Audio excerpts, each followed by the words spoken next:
de Gary Davis à Cahors Mundi.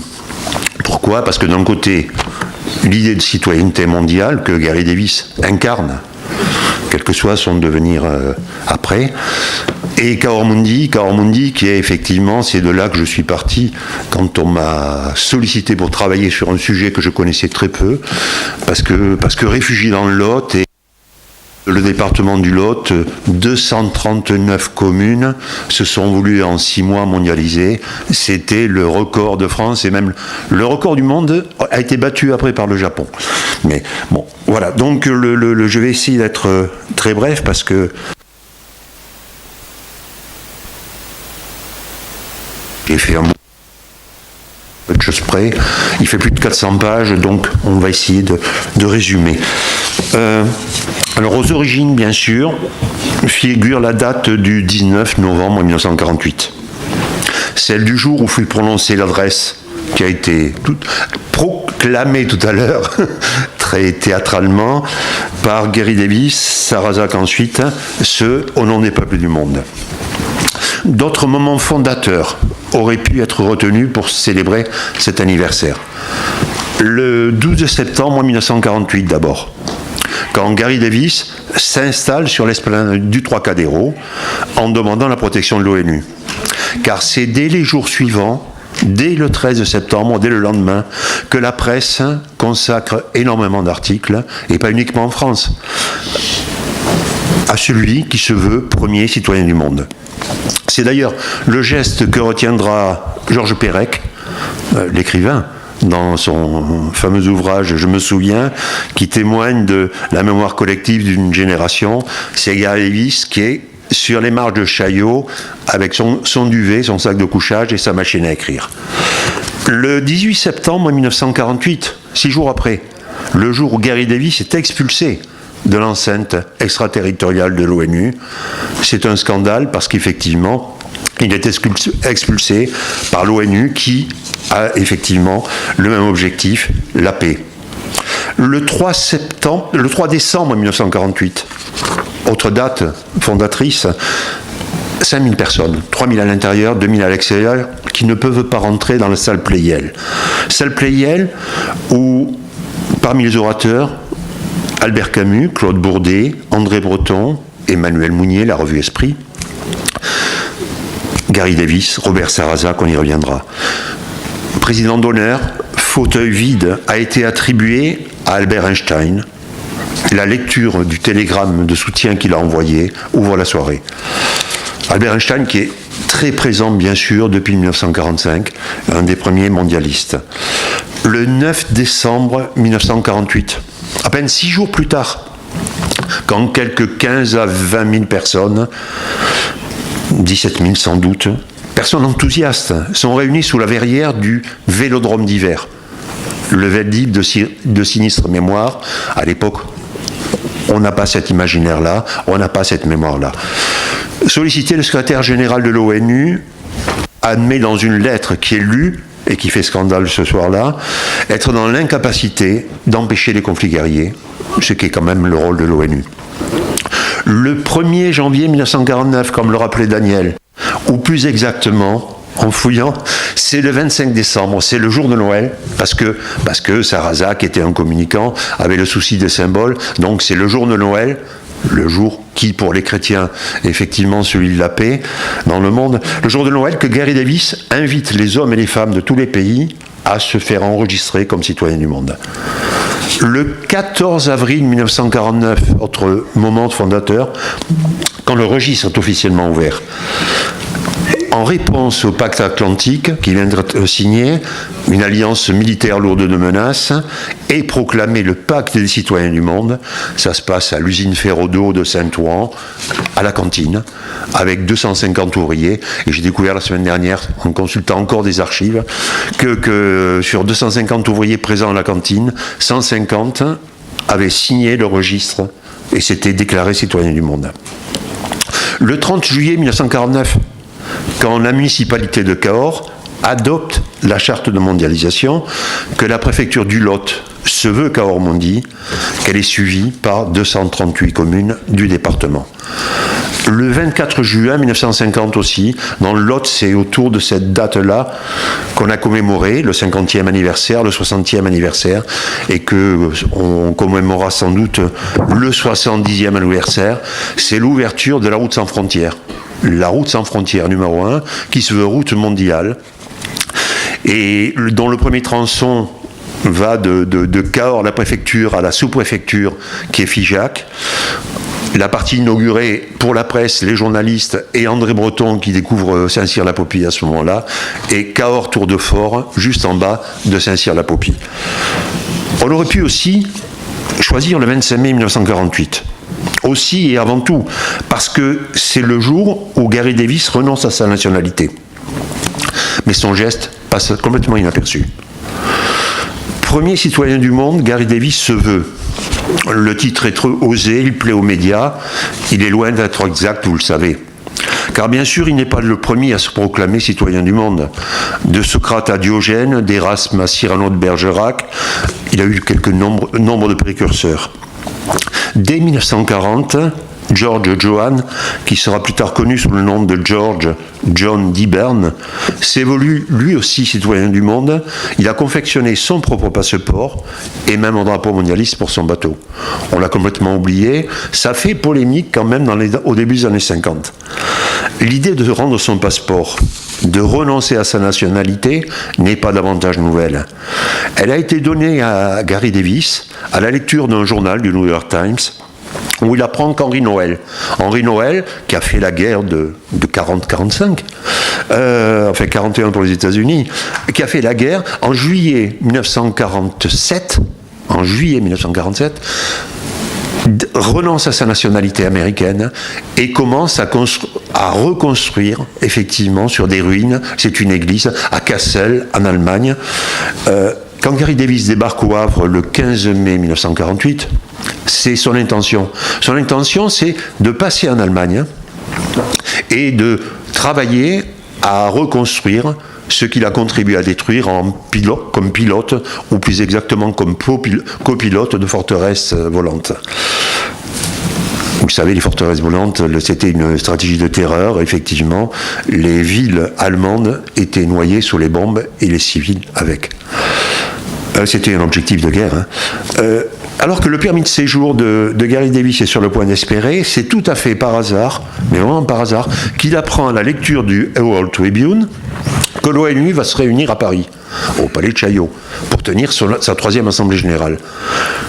Le cours des événements tient parfois à peu de choses. Gary Davis, à ce moment-là, choisit effectivement d'aller camper sur les marches du Palais de Chaillot, où va être ouverte la 3e session de l'ONU.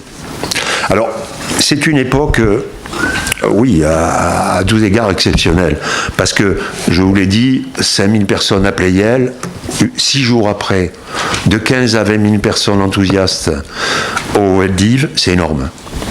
J'ai découvert récemment que non content d'avoir ces grands moments de meeting, au printemps 1949, avant que Gary Davis à Razac ne parte pour une tournée de province qui réunit des milliers de personnes, il y a à Paris 16 centres d'enregistrement et 2 à 3 fois par semaine une réunion publique, que ce soit à Paris, à Suresnes ou Colombes, de 80 à 300 personnes. On a du mal à imaginer aujourd'hui l'ampleur de ce mouvement. Peuple du Monde, l'une des 5 publications mondialistes. Il y a 5 publications mondialistes qui paraissent en 2 ans.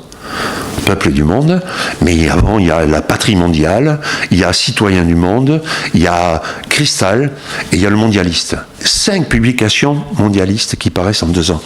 Peuple du Monde, diffusé en partie, Nicolas Barré vous en parlera, avec inséré au sein du journal Combat, 2 fois par mois, 100 à 130 000 exemplaires.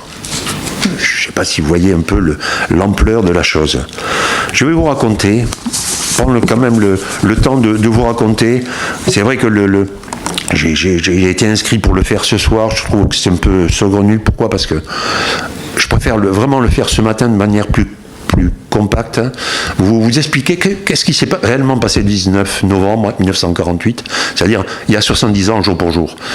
Je ne tiens pas ce soir parce qu'il y a un film de Gary Davis, je serai présent, mais pendant 1 heure ou 1 heure et demie de l'apologie de Gary Davis, c'est pas l'histoire sainte, c'est pas mon histoire, quoi. Voilà. Donc, qu'est-ce qui s'est réellement passé le vendredi, c'était un vendredi 19 novembre 1948. Il y a un conseil de solidarité qui a été mis en place. On verra tout à l'heure, conseil de solidarité, 25 membres et nombre de gens prestigieux. Des journalistes influents qui sont acquis à la cause mondialiste. Donc, après que Gary Davis se soit rendu célèbre en campant pendant 1 semaine sur les marches de Chaillot et qu'il ait été expulsé, il s'agit de profiter de sa popularité et de la présence des diplomates à Paris. Et puis de la presse. Une action qui doit avoir une dimension symbolique indéniable.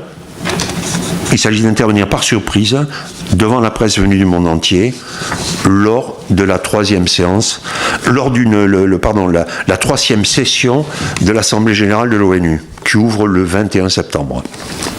Sarrazac, Robert Soulage, son premier pseudo dans la résistance était Lagarde, le deuxième c'est Sarrazac, c'est celui dont il va user. Sarrazac, fort de son expérience d'homme d'action, organise l'intervention dans le plus grand secret. Des semaines de préparation, une trentaine de conjurés. Pas de front humain. Front humain n'existe plus à l'automne 68. Nicolas Barré pourra le préciser, mais c'est plutôt le CREM, le centre de réflexion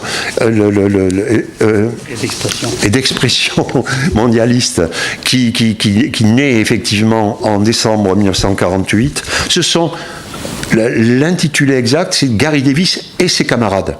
Et ses camarades, ça renvoie pas aux communistes. Ses camarades, ça renvoie dans le milieu de caserne. Sarrazac a passé 10 ans sous l'uniforme. C'est un militaire, un officier d'active. Il s'agit effectivement de mettre en avant l'action de Gary Davis, la popularité de Gary Davis au service d'une cause collective. Donc, 19 novembre, midi. Bel appartement du 16e arrondissement, avenue du Président Wilson. C'est juste à côté de Chaillot. Réunion des conjurés. Un plan de la salle de théâtre est affiché au mur.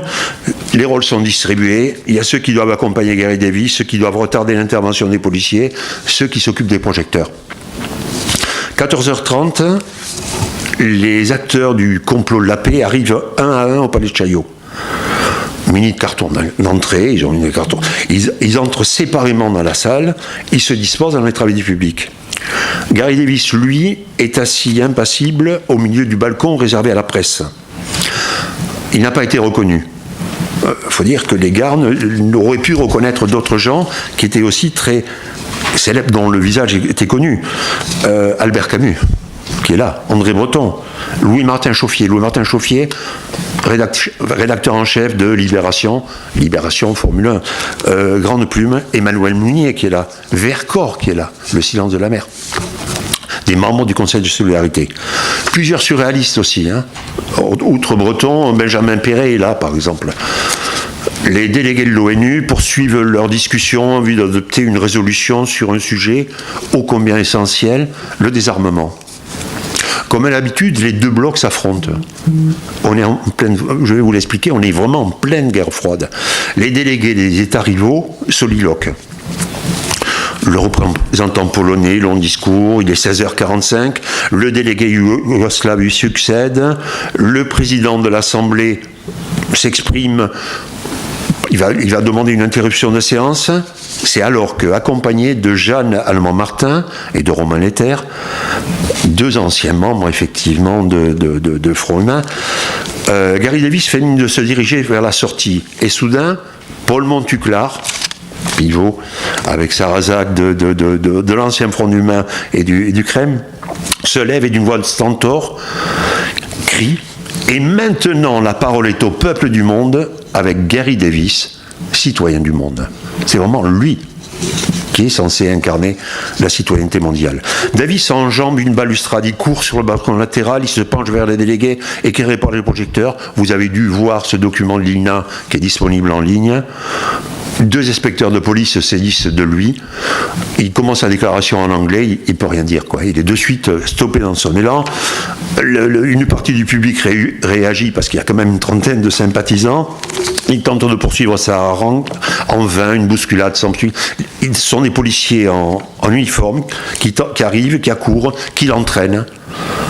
Ce faisant, le président de l'Assemblée générale des Nations Unies, Herbert Horvath, qui est le ministre des Affaires étrangères d'Australie, qui a été élu à la présidence, demande le retour au calme, il tape avec son marteau, et tout d'un coup, il y a un projecteur qui éclaire Robert Sarrazac, qui, sur le balcon en face, lui peut lire, il a le texte à la main, il peut lire en entier la déclaration en français.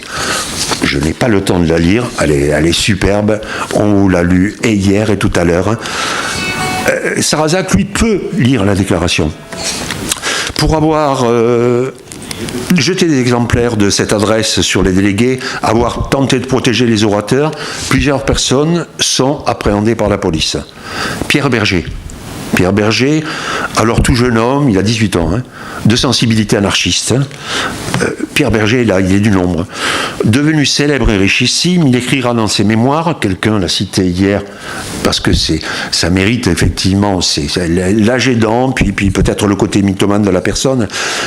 Pierre Berger qui écrit dans Les jours sans bon, je demeure, 3 personnes furent arrêtées. Albert Camus, Jean-François Armorin et moi. On nous enferma dans une cellule et au petit matin, on nous libéra. En juillet 2013, juste après le décès de Gary Davis, Pierre Berger en rajoutera dans le récit rocambolesque, en évoquant dans le journal Libération une nuit agréable. On n'a pas tous les jours, écrivait-il, l'occasion d'être enfermé avec un futur prix Nobel de littérature. Bon, au risque de décevoir ses admirateurs, personne ne passe la nuit en cellule, ni Pierre Berger et encore moins Albert Camus. Les gens qui sont arrêtés sont Davis et Sarrazac, bien sûr, enfin interpellés ou appréhendés comme on dit. 4 de leurs complices, Jean Asselet, on en parlait hier, qu'on va retrouver jusqu'au soir de sa vie, engagé effectivement dans la citoyenneté mondiale. Paul Montuclar, qui est arrêté. Jean Berthet, Pierre Berger donc, ainsi qu'un journaliste de franc-tireur, François-Jean Armorin, qui est le premier à être libéré en fin d'après-midi, parce qu'il a la lèvre fendue d'un coup de tête d'un policier. Mais bon, aucun ne passe la nuit en cellule. Charles Ronsac, journaliste qui est membre du RDR, Rassemblement démocratique révolutionnaire. Charles Ronsac, qui écrit dans La Gauche, qui écrit aussi une grande plume de franc-tireur, qui témoigne dans ses mémoires. Nous étions 3, Camus, Breton et moi, qui allâmes ensemble au bureau du secrétaire général de l'ONU pour demander la libération immédiate de Gary Davis. André Breton, lui, n'a été reconnu que parce que Camus l'a présenté. Camus est nettement beaucoup plus célèbre que Breton à l'époque. Breton rentre des États-Unis. Camus vient d'écrire La Peste, qui est un immense succès. Et c'est donc grâce à Albert Camus qui sont libérés. Des journalistes, justement, reconnaissent Albert Camus. Ils attendent à la sortie du Palais Chaillot. L'écrivain les amène dans un café situé place du Trocadéro, le Cocardi, où à 18h, conférence de presse, que mène Camus. Le journal Le Monde, qui rapporte le lendemain que tous les intellectuels présents autour de Camus approuvent vigoureusement l'initiative du citoyen du monde, on emploie des guillemets, dont l'unique et grand tort, peut-être, est de se trouver simplement très en avance sur son époque. L'auteur de L'étranger assure les journalistes de la détermination collective des personnalités qui l'entourent. Au soir de ce 19 novembre 1948, Davis et ses camarades peuvent être satisfaits. Ils ont pleinement réussi leur intervention surprise. La déclaration a été jetée dans le palais de Chaillot, distribuée à la presse, reproduite par une bonne part des quotidiens de combat à libération, de francs-tireurs au monde, et la rencontre, effectivement, un écho certain. Toute la semaine suivante, les actualités françaises qui étaient projetées, c'était les infos qui étaient projetées avant le film dans toutes les salles de cinéma de France, les actualités françaises projettent ces images-là. Un peu doucement, parce que pour faciliter la traduction. Ah oui, pardon. C'est vrai que pressé par le temps, j'ai un débit un peu trop rapide. Je ralentis. D'accord, désolé. Donc l'action fait la une des quotidiens. Plusieurs journaux publient des photographies et qui montrent quoi? Qui montrent Davis, qui est vraiment le symbole, entouré de policiers en uniforme, donc arrêté. Le symbole est fort, ainsi que l'écrit un journaliste Maurice Henry dans Combat. Cette mesure vise un homme qui défend le même but que l'ONU prétend soutenir. Le journal, le Combat, évoque également le rôle joué par Sarrazac. Un de ses titres associe les deux orateurs. C'est l'un des seuls périodiques à le faire, car Davis cristallise tous les commentaires. C'est lui le campeur de Chaillot, dont ils ont abondamment relaté l'action 2 mois plus tôt. C'est lui qui a attiré l'attention des médias. Sarrazac, qui a constitué le Conseil de solidarité et organisé l'opération du main de maître, reste dans l'ombre, même si le journal L'Aurore l'accuse d'avoir fait son petit numéro oratoire. Comme l'Aurore, mais à l'opposé de l'échiquier politique, l'Humanité minimise l'événement. Pire, le journal s'efforce de le disqualifier, dénonçant l'exhibition de Gary Davis. Sorry, excuse me. You are speaking very quickly, and the one who's translating, she's not professional, she's volunteer. So please, when you read the phrase, keep a little bit time to her to translate, if you please. Je veux bien, mais on a commencé avec 40 minutes de retard ce matin. Donc le Gary Davis, pacifiste de Mi-Carême, et qui est accusé de délivrer des inepties de troisième force. Troisième force, justement le populaire, et un peu sur le même registre, ce qu'on appelle les gouvernements de troisième force, c'est effectivement depuis que les communistes ont été chassés du gouvernement en mai 1947, une alliance radicaux-socialistes et MRP, c'est-à-dire démocrates chrétiens. Dans Franc-Tireur, Albert Camus signe un article « Nous sommes avec Davis ». C'est son titre. Albert Camus qui écrit « Assemblée de la paix ». Assemblée de la paix, c'est l'ONU. Elle poursuit un homme qui lutte contre la guerre parce qu'il l'a connu ailleurs que dans le beau silence des bureaux. Pendant ce temps, les gouvernements représentés dans ce curieux organisme versent à leur budget de guerre des milliards qu'ils enlèvent à la production et au salaire. Pour Camus, la tâche la plus urgente est de dénoncer les mystifications. Pour lui, la leçon est claire. Sur la colline de Chaillot, tout est à l'honneur, sauf la paix. Là où les États faillissent, les peuples doivent être consultés. Combat, pour sa part, publie ce jour-là 3 articles favorables. Le premier, on l'a vu, c'est celui qui relate les faits. Le deuxième est dû à André Breton. André Breton qui signe un article « Un pour tous, hormis quelques-uns ». Le poète surréaliste évoque Kafka pour dénoncer lui aussi l'ONU, assemblée formée de fonctionnaires ayant mission de tout sacrifier à des intérêts nationaux, alors même que le concept de nation a perdu toute validité historique. Breton qui poursuit, comme dans toutes les conjonctures désespérées de l'histoire, il fallait et il suffisait momentanément qu'un homme se levât pour tout remettre en cause et sommer le monde sur le reconnaître. Cet homme existe, il a nom Gary Davis. Le troisième article est un éditorial signé Claude Bourdet. Claude Bourdet, pour situer rapidement, grande plume, compagnon de la Libération, numéro 2 de Combat après Henri Freinet, Combat étant le principal mouvement de résistance.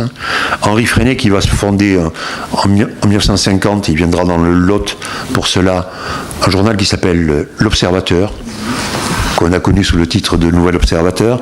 Claude Bourdet qui signe son éditorial avec un titre « Le petit homme ».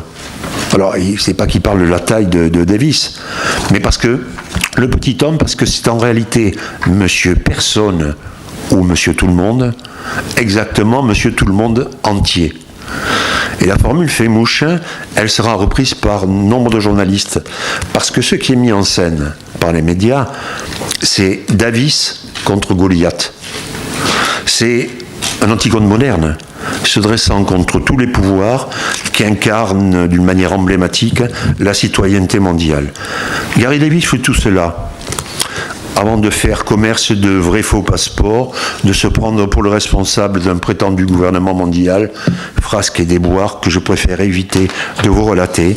Son discrédit fut total, mais c'est une toute autre histoire. Alors là, je raccourcis.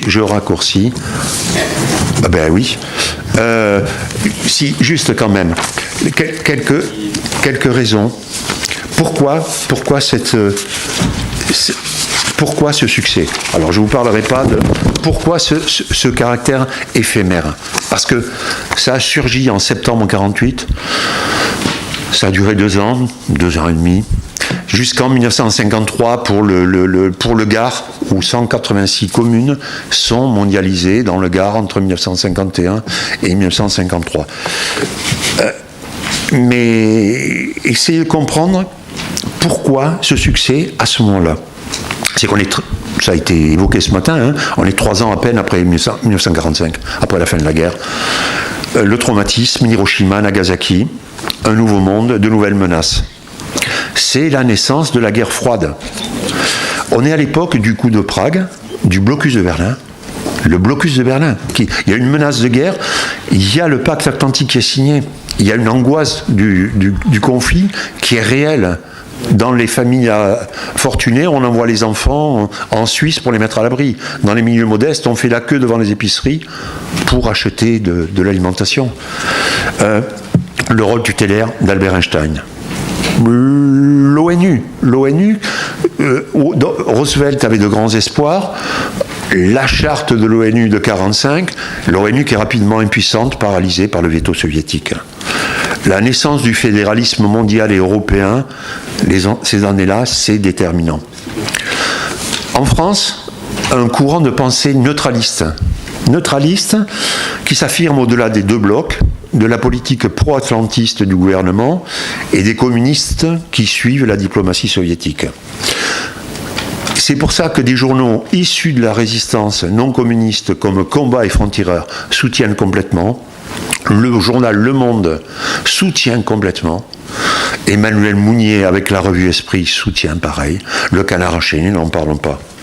Le Conseil de solidarité, on l'a vu avec des écrivains célèbres comme Breton, Camus, Poyan, Queneau, Vercors, Richard Wright, Claude Aveline, de grands journalistes, hein, Bourdet, Georges Alleman, Martin Chauffier, le peintre Jean Hillon, l'abbé Pierre qui sera surtout connu à partir de 1954, l'insurrection de la bonté, mais l'abbé Pierre qui est député MRP et de Meurthe-et-Moselle et qui est mondialiste complètement. La citoyenneté mondiale aussi s'affirme comme un renouveau du pacifisme qui était si puissant dans les années 30 et discrédité suite aux accords de Munich, à la débâcle de 40 et à la dérive, il faut bien l'avouer, de certains pacifistes intransigeants. Et Sarrazac, d'ailleurs, des entretiens sont précieux. Nicolas Barré a fait un travail pionnier, le seul travail historique qui a été mené jusqu'alors, 92 son mémoire de maîtrise. Et les entretiens, il y a un volume d'entretiens, les entretiens sont précieux. Et Sarrazac, qui a passé 10 ans sous les drapeaux, qui était dans l'infanterie coloniale, la Chine, la Cochinchine, et avant de devenir résistant à l'appel de son ancien capitaine Henri Freinet. Et Sarrazac qui déplore l'existence, enfin la place prise par les pacifistes, parce qu'à mon sens, c'est un climat de guerre froide, un contexte de guerre froide, et c'est aussi un renouveau du pacifisme. Et Sarrazac qui déplore que les pacifistes idéalistes, ne connaissant rien aux problèmes, ne connaissant rien aux hommes, mangeurs de carottes et végétariens. Et puis ce qui reconnaît dans un des entretiens, sauf erreur, tu as fait 3 entretiens avec Sarrazac à des moments différents, 1991 et 1992, et Sarrazac qui dit, oui, mais le problème c'est que les 9/10 des gens qui soutenaient étaient des pacifistes. Voilà. Alors, tant pis sur les légendes, tant pis sur les erreurs. Bon, en 1947, il y avait 18 groupements. 18 groupements, dont le Front humain des citoyens du monde et une Ligue des citoyens du monde qui est affiliée en France au mouvement universel pour une confédération mondiale. 5 publications parues en 2 ans, je vous l'ai dit. il faut que je fasse court, j'ai été déjà trop long, non, j'ai respecté mon temps. J'espère que j'aurai l'occasion de vous en entretenir, que vous prendrez plaisir à me lire. C'est un gros bouquin, mais pour moi ça a été 5 ans passionnantes parce que j'ai découvert énormément de choses et j'en découvre encore, quoi. C'est une histoire fantastique, quoi. Merci beaucoup, monsieur Leroy, merci. On aura d'autres l'occasion de parler dans le plus détail malgré le temps. Donc, par la suite, nous avons monsieur Nicolas Barrette, grand témoin, chef d'entreprise secteur tourisme, auteur d'Ouvrage, Les citoyens du monde de 1948 à 1951. Merci beaucoup. Applaudissons pour monsieur.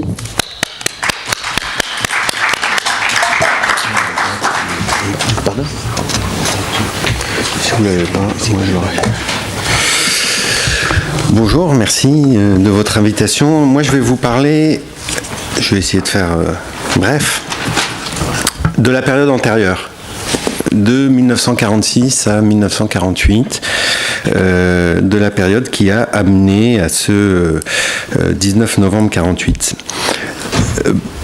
Plus de 2 ans avant, déjà dès 1946, un fascicule est édité qui prétend et qui proclame « Il faut désormais penser mondial ». Ce fascicule, en 1946, est édité par un groupe qui se nomme le Front humain des citoyens du monde. Il faut désormais penser mondial. Le mot important, c'est peut-être le désormais déjà, qui symbolise qui incarne le contexte que vous avez évoqué tout à l'heure, un double contexte. On sort de la guerre, 1946, on sort d'une guerre qui a été totalement mondiale, qui a touché tous les continents et impliqué des pays de tous les continents.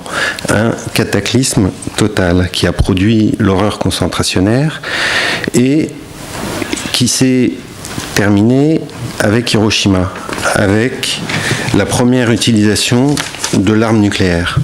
Donc ce contexte dans lequel ces gens dont on va parler disent il faut désormais penser mondial, c'est d'abord ce contexte de l'après-guerre, d'une guerre totalement mondiale. Et un contexte qui a été évoqué immédiatement à la sortie de la Deuxième Guerre mondiale, de la guerre froide, de l'opposition entre deux blocs. Un rideau de fer s'est abattu sur l'Europe, dit à cette époque Churchill.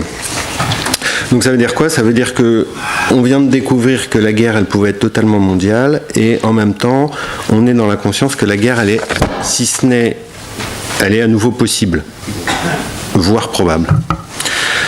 C'est dans ce contexte que quelques hommes et femmes se regroupent et créent ce Front humain des citoyens du monde. Ils sont très peu nombreux au départ, ils sont 3. Et si on s'attache quelques minutes à leur parcours, on voit dans le parcours de ces 3 personnes les influences, les origines. On l'a évoqué, Robert Sarrazac, bien sûr, qui rencontre en 1945 Paul Montuclar et Jeanne Allemand-Martin. C'est les 3 personnes qui vont au départ créer ce Front humain des citoyens du monde. Ils incarnent une double influence. Robert Sarrazac, il va incarner l'influence de la poursuite de la résistance. Et c'est une idée qui est forte dans ce Front humain. La continuation de l'esprit de la résistance. Michel l'a dit, donc je vais pas revenir dessus. Robert Sarrazac, de son nom Soulage, était un officier de l'armée d'une famille très traditionnelle, nationaliste. Aujourd'hui, on dirait de droite, très classique, et il s'engage dans la résistance en suivant Henri Freinet, qui était son ami et son ami de l'armée et mentor dans l'armée. Dans la résistance, il a un rôle assez original. Il est chargé de structurer les maquis. Il est un des trois chefs du service national des maquis. Alors comment ces gens-là pensent la structuration des maquis ? D'abord par de la formation de cadres. Il crée une école de cadres pour les maquis, dans laquelle il délivre un enseignement militaire de combat, mais commence à développer une pensée. C'est-à-dire qu'il essaye de donner à ces jeunes qui vont rejoindre les maquis essentiellement pour échapper au STO, un sens à leur engagement. Et il l'écrit déjà à cette époque-là, que ce sens-là, ce qu'il essaye de communiquer à ces jeunes, c'est, je vais reprendre ces mots précisément, pour lui, le combat dans la résistance, c'est l'unité des hommes, l'association à cette unité.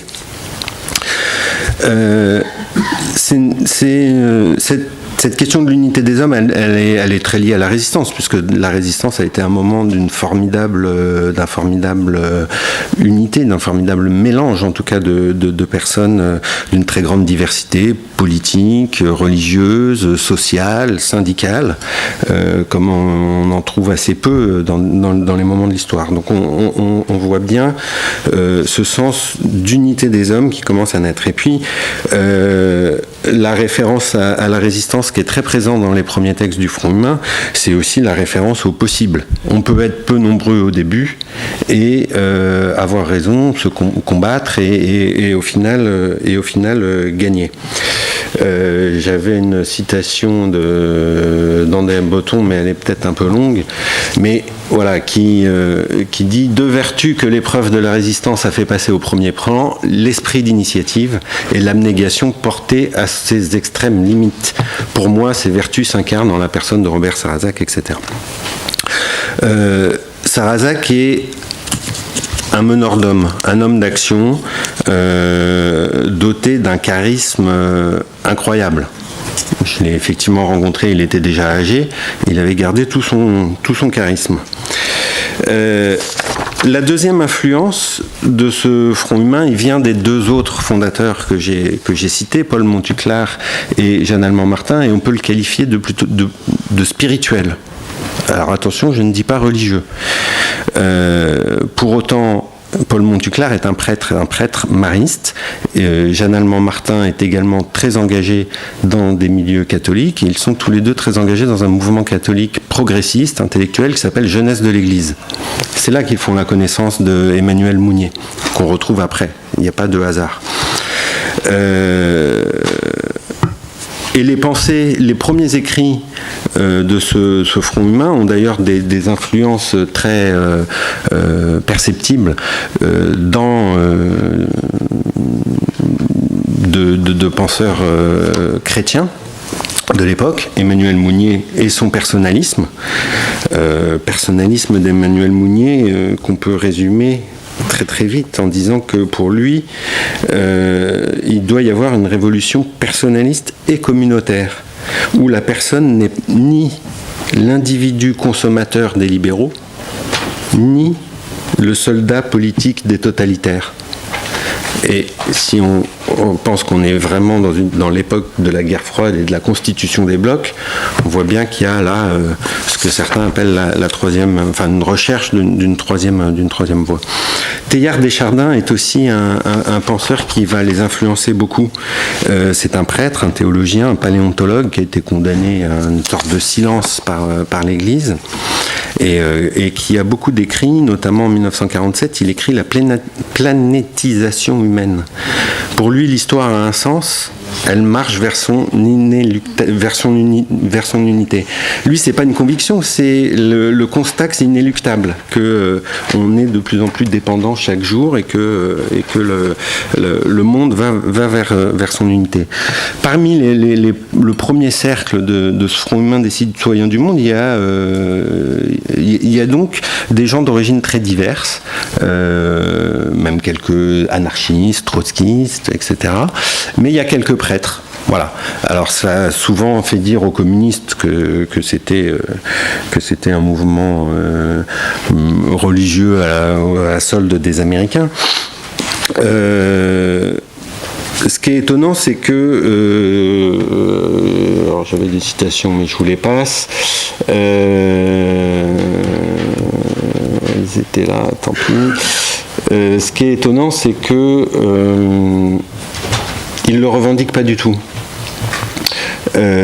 dans leurs analyses, pour eux, l'unité planétaire, elle doit se faire par l'économie. Au contraire, ils dénient aux religions la capacité d'unir les hommes. Ce n'est qu'au plan de l'économie et non à celui des religions, des métaphysiques, des morales, des constructions politiques, des idéologies qu'il est possible d'établir l'accord humain. Et ça, il y a même une influence marxiste dans ces analyses. Alors, ce front humain, c'est quoi? C'est donc au départ Robert Sarrazac, l'homme d'action, Paul Montuclar, Jeanne Allemand-Martin, qui sont plutôt les intellectuels, et qui c'est d'abord un groupe de travail, un groupe de réflexion, avant d'être une structure militante. Je l'ai dit, dès 1946, il publie un document qui s'appelle « Les thèses justificatives d'un front humain nécessaire ». Un document de 55 pages, très étayé, en 14 thèses. Alors je vais vous lire l'énoncé de la première, puisque tout est dit. Les dangers nouveaux qui menacent simultanément les élites et les masses, de tous les pays et de toutes les classes, imposent aujourd'hui une action commune à la totalité des hommes, pour la totalité des hommes. Donc on est bien dans cette idée que l'affrontement entre le bloc capitaliste et le bloc communiste va mener à la guerre, et que à l'heure de l'ère atomique, on est sur un danger qui transcende tout, et où la menace étant mondiale, la réponse ne pourra être que mondiale. Il y a dans ces thèses aussi cette analyse plus marxiste, on va dire, que le capitalisme porte en lui l'impérialisme économique qui mène à la guerre. Et cette influence d'un socialisme utopique du XIXe siècle, que l'unité du monde se fera, mais par l'économie. Pour eux, travailler à ces thèses, c'est dégager un référentiel nécessaire pour réunir les hommes. Et à cette époque, dans ces premières thèses, il n'y est pas question de gouvernement mondial, il n'y est pas tellement question d'assemblée constituante mondiale, il est question d'un parlement économique mondial. Alors, c'est pas le côté juridique, c'est le parlement économique mondial, avec l'idée je trouve qu'il y a une certaine résonance aujourd'hui, de mondialiser, comme on dirait nationaliser, de mondialiser les grandes sources d'énergie et de matières premières. Voilà. Mais petit à petit, ces trois fondateurs, ils agrègent des sympathisants, des militants. On va compter une vingtaine, une trentaine peut-être de militants très actifs, et 200, 300 personnes abonnées à leurs publications qu'on peut considérer comme des sympathisants. Ils vont constituer un réseau et vont prendre contact avec de nombreux intellectuels. Déjà, avant Gary Davis, ils ont cette idée, et ça c'est une idée de Sarrazac très clairement, qui aimait bien ce qu'il appelait les grands noms. Ils veulent réunir des intellectuels qui ont une portée, une grande notoriété, une portée médiatique, et les convaincre de se déclarer citoyens du monde.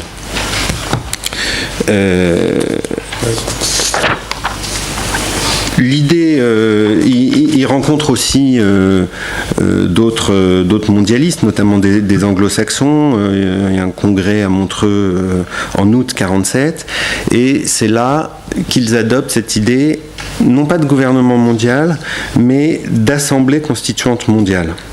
Et là, à partir de ce moment-là, été 1947, le Front humain des citoyens du monde devient une entreprise beaucoup plus militante, parce qu'il a, après avoir réfléchi, écrit, travaillé, il a maintenant un objectif qui peut parler au public. Donc l'heure de l'action publique a sonné, si on peut dire. Et cette action publique, elle va leur être donnée, je ne vais pas revenir dessus, Michel l'a longuement évoqué, par Gary Davis. Ils sont, comme tous les Parisiens de l'époque, c'est en ouvrant le journal qu'ils découvrent Gary Davis, qui a installé sa tente sur les marches du palais de Chaillot. Ils vont donc le voir, Sarrazac va le voir, a priori plusieurs fois. A priori, au début, ça se passe pas bien, ils sont pas d'accord. Il y a effectivement, pas que, il y a tout un tas de mouvements pacifistes, fédéralistes, objecteurs de conscience, quakers, qui sont autour de Gary Davis, qui ont la même idée que Sarrazak et le Front humain, aller capter, joindre leur combat à cet éclairage médiatique qu'a su commencer à générer Gary Davis. Et c'est important, tu l'as dit, Sarrazak n'est pas un pacifiste. Pas du tout pacifiste. Son engagement pour la mondialité, pour les citoyens du monde, ne vient pas d'une conviction pacifiste. C'est un militaire et jamais moi j'en ai parlé avec lui longuement, jamais il regrette une seconde d'avoir fait la guerre. Il est donc plongé dans un univers très pacifiste. C'est sûr que le choc des cultures doit être un peu rude, j'imagine. Davis et Sarrazak s'opposent sur une chose au départ, peut-être cette notion de pacifisme, mais surtout que l'idée de départ de Gary Davis, c'est de demander à l'ONU de se transformer en une confédération mondiale.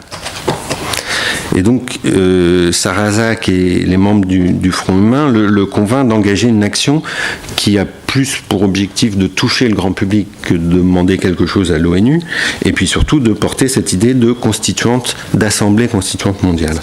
Donc, ce sera le sens de l'intervention qu'on célèbre aujourd'hui, celle du 19 novembre, c'est le fameux « Au nom des peuples qui ne sont pas représentés ici ». Pour conclure, voilà, cet événement qu'on célèbre ici, il vient donc de loin, il vient de cette rencontre entre Sarrazak et son groupe de talents, avec ses talents de meneur d'homme d'action, et son entourage. J'insiste dessus, si vous avez l'occasion de lire les thèses justificatives pour un front humain, c'est une pensée intellectuelle très rigoureuse, très fouillée, extrêmement intéressante. Et l'opération du 19 novembre est organisée par le Front humain. C'est Montuclar qui intervient le premier, tu l'as dit, Davis et puis Sarrazak. Donc le comité de soutien qui est organisé, qui donne la conférence de presse dans le café, etc., avec Camus, ça avait été participé, c'était même déjà le réseau du Front humain bien antérieurement. Donc c'est vraiment Sarrazak et Montuclar qui l'amène, qui l'apporte. Ce qui est important, je pense, c'est de retenir dans cette date, même s'il peut y avoir d'autres dates, c'est les symboles qui sont importantes, c'est que ces multiples rencontres, jusqu'à la rencontre avec Gary Davis, qui finalement ont donné ce 19 novembre 1948 la première expression publique militante d'une citoyenneté mondiale. Voilà. Ok, merci beaucoup. Merci, Monsieur Barrette. Malgré le temps, donc, nous avons en fait à peu près 10 ou 15 minutes par personne pour que les gens peuvent se libérer. Voilà, pour déjeuner. Donc, mesdames et messieurs, nous avons par la suite Monsieur Pierre Chevalier, historien, docteur en histoire contemporaine à l'Université de Perpignan. Donc, on vous laisse la parole. Merci. Oui, je ne prendrai pas... Pardon, si j'appuie pas là-dessus, ça ne marchera pas. Je ne prendrai pas de toute façon 15 minutes parce qu'un grand nombre de choses ont été dites et donc je vais retravailler, je vais un peu modifier ce que j'avais prévu. Cette période 47-51 est tout à fait remarquable par le grand nombre de groupements de toutes sortes qui tentent de rejeter tant la division du monde en deux blocs que ses conséquences au niveau national. Dans cet ensemble, outre la presse, je citerai Esprit, bien évidemment, Franc-Tireur, Combat, Le Canard enchaîné, essentiellement. On va trouver le RDR, Rassemblement démocratique et révolutionnaire, le cartel des gauches indépendants, le Congrès des peuples contre l'impérialisme, la Commission internationale contre les régimes concentrationnaires, et plus tard la Fédération mondiale des villes jumelées. c'est-à-dire que c'est un ensemble de... plus tard, c'est un peu plus tard. Mais c'est un ensemble de mouvements, d'associations, jamais des partis, des groupements qui se créent pour essayer de rassembler des gens autrement et contre cette position, contre ces deux blocs fermes. Bien. Alors, je ne reviens pas sur la guerre froide, c'est réglé. Ça a été dit, donc c'est pas la peine d'en revenir dessus. Le RDR. Au départ, alors, dans tous ces mouvements, le point commun, alors j'en ferai pas un culte de la personnalité, mais le point commun, c'est Jean Rousse. Il est dans tous. Alors Jean Rousse, personne ne le connaît, en France en tout cas, alors que dans le monde entier, il est relativement connu. Il y a des villes au Maroc, en Tunisie, au Sénégal, où il a le nom, qui ont le nom de rue Jean Rousse. C'est un des grands de la décolonisation, un des grands français, peu connu, mais c'est un des grands de la décolonisation. Et c'est un personnage tout à fait atypique. Il apparaît jamais nulle part, très peu de photos de lui, sauf une avec Sartre, à un procès, parce qu'ils étaient tous les deux invités, c'est tout. Mais il y a très peu de photos de lui. Alors qu'est-ce qu'il va faire donc ? Il y aura ces deux éléments qui sont le RDR. D'un point de vue chronologique, je devrais prendre plutôt le Congrès des peuples avant, mais j'ai fait plutôt le RDR. Dans le Rassemblement démocratique. Rousse et son ami Boudbien, qui sont militants de la SFIO, vont publier dans La Pensée socialiste, qui est le journal que Rousse a créé, entre autres, et un texte qui va s'appeler « À l'entreprise néo-boulangiste » de Gaulle, il faut opposer un rassemblement démocratique et révolutionnaire. Ce texte a double objectif, barrer la route au renouveau gaulliste et reconquérir la classe ouvrière. En novembre, 3 appels, en novembre 47, et décembre, 3 appels, tous, alors appel à généralement un renouveau de la gauche, et tous ces appels sont signés par Altman de Franc-Tireur, Beauvoir, Sartre, Merleau-Ponty des temps modernes, Bourdet, Camus pour Combat, Doménac, Isard et Mounier pour Esprit, auxquels on va ajouter des individus qui sont Rousset, Pivert, Boudbien et Rousse, et ça rentre dans le même schéma. Le comité d'appel, l'appel du comité d'initiative pour le Rassemblement démocratique et révolutionnaire souhaite un choix entre le pourrissement de la démocratie capitaliste, les faiblesses et les tares d'une certaine social-démocratie et la limitation du communisme à sa forme stalinienne, selon les termes de l'appel. Avec ce projet, faire du socialisme une réalité qui attire à elle l'adhésion sans réserve et sans crainte. Il ne s'agit pas de refaire un parti, mais de créer un lieu de rencontre pour s'unir sur un programme immédiat de défense, d'action républicaine et laïque qui saura profiter de toutes les expériences réformatrices et révolutionnaires de l'histoire. Et le manifeste se conclut par un appel à lutter contre l'Europe des blocs, contre l'oppression et pour l'éveil des peuples coloniaux, car la solution socialiste est à l'ordre du jour partout. Il en appelle à un sursaut des survivants de l'enfer, rescapés de la résistance ou compagnons de route des grands mouvements qui se réclament de l'émancipation sociale. Ceux-ci estiment que le monde a payé assez cher sa délivrance de l'hitlérisme pour n'attendre de salut que dans le respect et le maintien des droits de l'homme et de la liberté. Alors le RDR naît. Son comité directeur est composé de 5 membres de la rédaction de Franc-Tireur, 5 militants de Jeunes Républiques, 3 ex-PCI, Parti communiste internationaliste, 4 actions socialistes et révolutionnaires, scission de la SFIO, et 4 personnalités. Alors les listes, je ne sais pas s'il y aura une édition, mais il y aura dans les notes, il y a tous les noms de tous les gens, mais je ne veux pas vous encombrer avec tous ces noms, si ce n'est qu'on retrouve des gens comme de Chézel, Rousset, Nadeau, Sartre, de Mazières, Parisot, Schwartz, le mathématicien, prix Fields, un des premiers Fields français. Ça se lance. Du coup, bien évidemment, la SFIO interdit à ses militants de faire partie et du RDR et de la SFIO.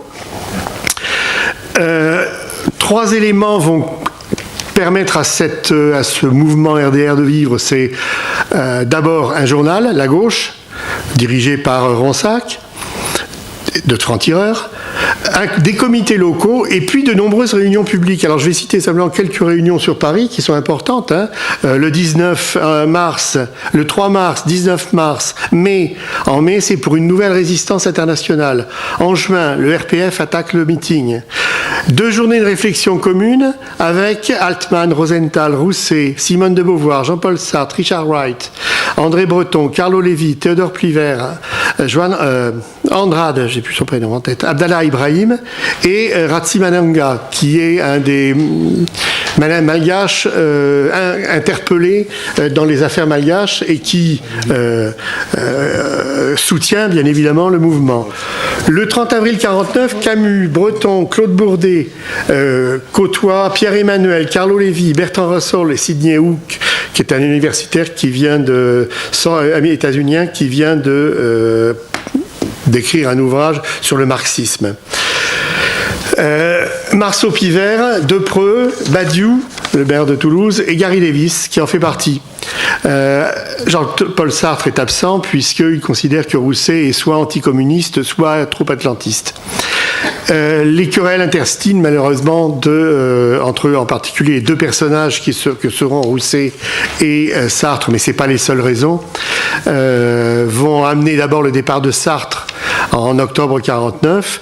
Cette démission va limiter un petit peu la popularité du mouvement et va amener le RDR à d'abord réfléchir à une solution plus européenne et fédéraliste pour une Europe libre, démocratique, en marche vers le socialisme. Je m'arrêterai dans la description du RDR qui va survivre quelque temps, mais très très peu, parce que de toute façon, Gary Davis ne sera plus à ce moment-là. Mon collègue Michel a dit tout à l'heure pas mal de choses sur la façon dont le RDR avait travaillé, donc je ne vais pas répéter ce qu'il a dit. Le deuxième, qu'est-ce que le Congrès des peuples? Alors ça, il n'en a pas parlé, et pour cause, parce que c'est plus compliqué de trouver les liaisons. Le Congrès du peuple, contre l'impérialisme, le Congrès des peuples d'Europe, d'Afrique et d'Asie contre l'impérialisme. C'est le nom donc d'un mouvement qui est créé conjointement par Jean Rousse et Fener Brockway, qui est un député britannique que Rousse a connu pendant la guerre d'Espagne. Rousse, il a parmi son passé un élément très important, c'est qu'il a été un très proche de Trotsky. Et en tant que proche de Trotsky, il a été envoyé en Espagne pendant la guerre d'Espagne pour participer à la construction de brigades, avant les brigades internationales, de brigades de solidarité européenne. Et donc avec Benjamin Perret, dont on parlait aussi tout à l'heure. Et donc Rousse et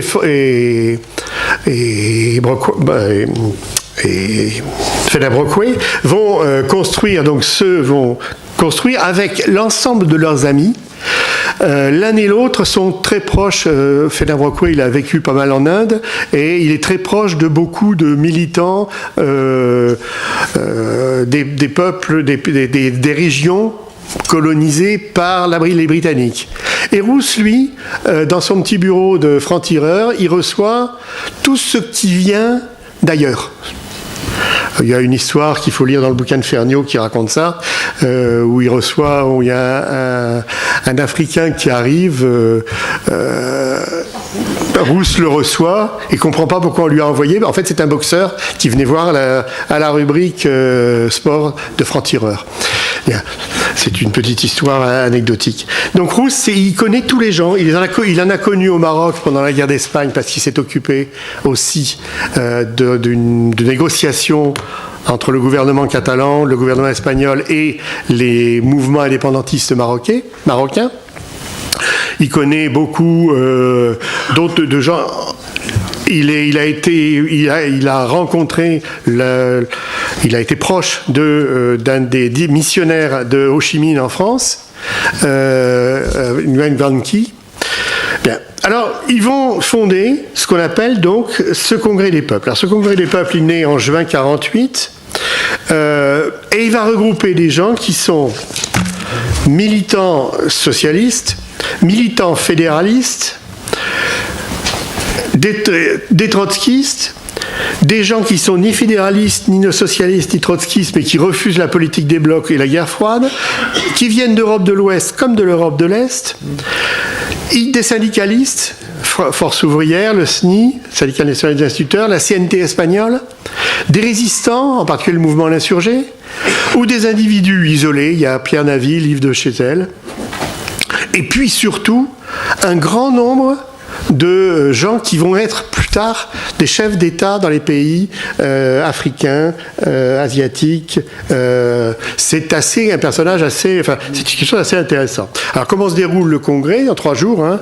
Le 18 juin, réunion publique à la salle Pleyel. C'est Marceau Pivert, président du Comité international pour les États-Unis socialistes d'Europe, qui préside ce meeting. Les Européens parlent de la même chose, des États-Unis d'Europe, de l'Europe socialiste, de la politique des blocs.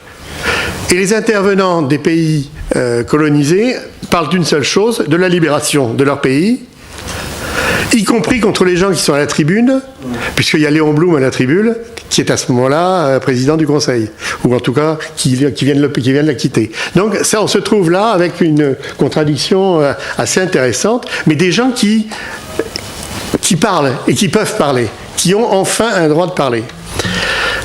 Le lendemain, c'est la journée, première journée plénière, le 19 juin. Rousse dit qu'il faut faire une œuvre efficace, constructive et utile, et note la grande disparité des peuples, des nations, mais encore et surtout des opinions et des tendances représentées. Il souligne qu'il faudra dégager des principes communs pour pouvoir atteindre à l'efficacité, à l'action et à l'organisation. Et conclut, la libération nationale et sociale des peuples sera l'œuvre des peuples eux-mêmes. Et l'après-midi, ce sont les colonisés qui expriment un petit peu toute leur rancœur contre les pays. Alors interviennent des Indonésiens, des Indiens, enfin des Indiens, oui, des Vietnamiens, des Africains du Nord, de Madagascar ou de l'Ouest africain. Le 20 juin, 2 journées importantes, 2 débats, un sur un rapport économique, un sur le rapport politique. Le rapport économique, 2 positions se dégagent. D'une part, la position européenne, ouest et est, qui affirme l'idée que si la démocratie disparaît en Europe de l'Ouest, comme elle a reculé en Europe de l'Est, c'est Topalovic, un militant yougoslave, qui dit ça, la liberté dans les pays colonisateurs et dans les pays colonisés, même s'ils étaient libres du joug colonial, seront sous contrôle de l'Union soviétique. Ça, c'est la position développée par les Européens.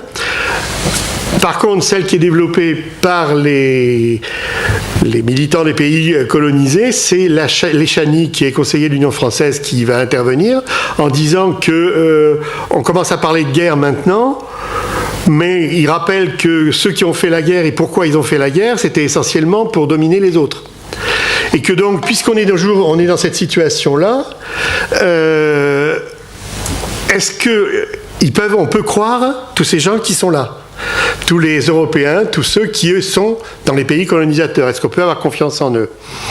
Et il ajoute, c'est seulement aujourd'hui que vous parlez de justice et d'humanité, parce que vous avez perdu votre supériorité au profit des États-Unis et de l'URSS. Et si la peur leur procure ce risque de colonisation par les États-Unis ou la Russie, est-ce que pour autant le racisme sera supprimé et est-ce que pour autant les 14 points du président Wilson seront mis en place? Il est nécessaire de nous convaincre de la dignité et des droits de l'homme, que la dignité et les droits de l'homme sont la véritable force motrice du travail pour l'émancipation humaine que vous essayez d'assumer. Je vous mets en garde contre une escroquerie morale qui ne peut se terminer qu'en anéantissement. 21 juin, dernier jour, c'est le jour des votes. Les résolutions... une première résolution proposée par un certain nombre de gens demande qu'on soit sanctionné d'une façon ou d'une autre certains gouvernements ou représentants de gouvernements qui ont refusé aux délégués de venir. Puis le rapport de la commission économique, on s'aperçoit qu'en définitive, la libération ne changera pas tout, la libération des pays ne changera pas tout. En particulier, c'est le gouvernement du Labour Party en Angleterre qui exploite les indigènes dans les pays colonisés. Donc, je cite la phrase. Donc il faudrait que d'abord un programme précis d'action soit mis en place avant qu'on puisse avancer un peu plus dans ce thème-là. Et sur le thème du débat politique, du vote du rapport politique, là encore, alors première, Jeff Last, qui est un néerlandais, et Nogro, qui est militant socialiste indonésien, demande à ce que on exige, le Congrès exige le départ de l'instrument colonial d'oppression néerlandais et la remise au pouvoir du gouvernement aux États-Unis d'Indonésie. Freinet, qui est le rapporteur au Congrès, je ne vais pas tarder à terminer. Je n'aurais pas dit grand-chose de ce que mais je vous donnerai une bonne lecture à faire après. Enfin, sur le débat politique, en définitive, la question de l'expansionnisme russe en Europe doit être traitée par la Commission européenne, du Congrès bien sûr, tandis que le principal débat doit être quels moyens mettre en œuvre pour la libération des peuples colonisés. Et là-dessus, il y a un accord global sur les actions à mener. Le Congrès continuera jusqu'en 1956, et permettra en particulier à Jean Rousse d'être le seul officiel français invité à la conférence de Bandung, grande conférence sur la décolonisation, du tiers-monde, la naissance d'un autre monde. Et puis, le Congrès en 1955 va se dissoudre, puisque le tiers-monde a désormais une certaine autonomie d'action, dans la mesure où un certain nombre de pays déjà sont nés, et puis c'est une conséquence de Bandung. Voilà. J'aurais pu vous parler du contre-cartel des gauches, mais je ne vous en parlerai pas, ni des autres points. Alors, je vais simplement conclure en vous disant qu'il y aurait beaucoup de choses à dire. Je vous conseille de lire le dernier, si vous êtes intéressé, un des derniers numéros, le dernier numéro de Fait des choses, revue fédéraliste, dans lequel j'ai fait un article, je pense, sur le Congrès des peuples très complet, qui est beaucoup plus long. En définitive, donc Jean Rousse a été le fil rouge, mais c'est tout. Mais on va retrouver, par exemple, aux élections de 51, aux élections, un groupement des gens qui vont se présenter, dans lesquels il y a l'abbé Pierre, dans lesquels il y a Claude Bourdet, dans lesquels il y a Jean Rousse, dans lesquels il y a tous ces gens qu'on retrouve dans la mouvance. Et on va les retrouver encore dans ce... Alors, ils vont prendre une claque magistrale avec 1 ou 2% des voix, sauf l'abbé Pierre, qui en avait eu 8, qui avait été élu MRP, et qui, en passant dans ce mouvement-là, réussit à glaner 8% des voix. Voilà, je suis obligé de m'arrêter, sinon je vous parlerai encore jusqu'à demain. Merci beaucoup, merci. Bon, par la suite, je savais qu'il y a plein de choses à dire sur celui-là. Bon, alors, ce matin, donc tout le monde a bien parlé, on a rentré dans ce sujet-là précisément. Et là, par la suite, nous applaudissons M. Roger Winterhalter, maire de Lutherbach, conseiller régional d'Alsace, animateur de la Maison de la citoyenneté mondiale du Mühlhaus. Merci, monsieur.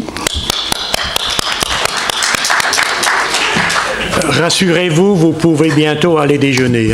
Je serai assez court. On m'a demandé de vous parler de les affaires du monde sont les affaires de tout le monde, ou comment je suis devenu citoyen du monde.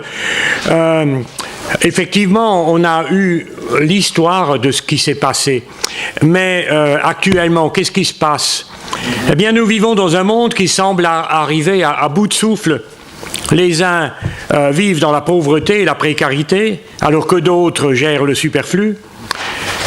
Nous vivons dans un monde où les marchandises et les capitaux circulent librement, alors que des êtres humains sont parqués derrière des murs de la honte ou disparaissent dans la Méditerranée. Nous vivons dans un monde où les conditions climatiques sont de plus en plus difficiles à supporter, où le repli sur soi, l'égoïsme, le rejet de l'autre, de l'étranger se banalise. Nous vivons aussi dans un monde où la morosité, le désespoir s'installent, où l'on a parfois l'impression que c'est la fin de l'humanité qui nous guette. Voilà cette situation que nous connaissons.